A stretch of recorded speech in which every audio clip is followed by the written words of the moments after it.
350.000 евра. Толку пари пронајде полицијата зазидани во зид.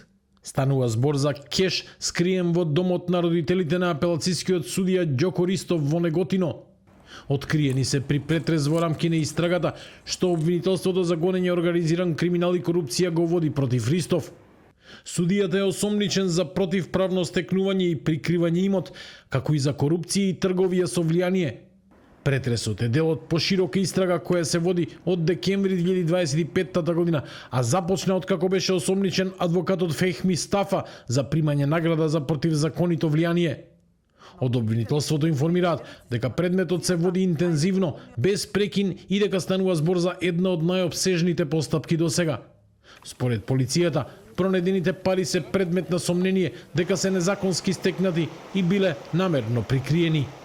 При претресот во соџинен простор во зидот до овој момент се пронајдени 350.000 евра, за кои постои сомнение дека се незаконски стекнати и прикриени. Постапувањето е како резултат на действија преземени во рамките на опсежната истрага на ОЈО-ГОК, откако на 14 декември 2025 година беше осомничен адвокат поради сомнение за кривично дело, примање награда за противзаконито влијание. Станува збор за една од најопсежните истраги поради сомнение за висока корупција во нашата држава до сега, која е подкрепена со информации и известување од Агенцијата за национална безбедност.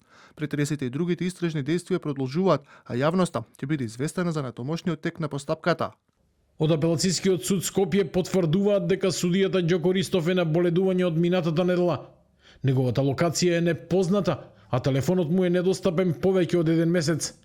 До сега не е поднесено барање за притвор, бидејќи Ристов ужива судски имунитет кој може да биде укинат само со одлука на судскиот совет.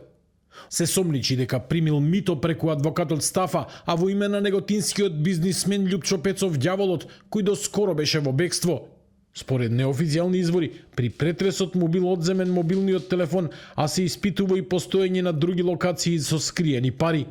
Обвинителството не открива повеќе детали за да не ја загрози истрагата. Се продолжува со постапување јавниот обвинител, ценејќи ги сите околности, деновивање процени во однос на мерките за обезбедување на присуство на осомничениот, зашто навремено ќе ве информираме. Ѓоко Ристов е судија во апелацискиот суд во Скопје од 2020 година и во изминатите години учествувал во неколку чувствителни предмети, меѓу кои Таргет Тврдина, 27 април, Трезор и други случаи поврзани со лица од политичкиот и бизнис естаблишментот. Во јавноста одамна постоја гласини за негова вмешаност во коруптивни действија, но до сега тие не беа официјално потврдени.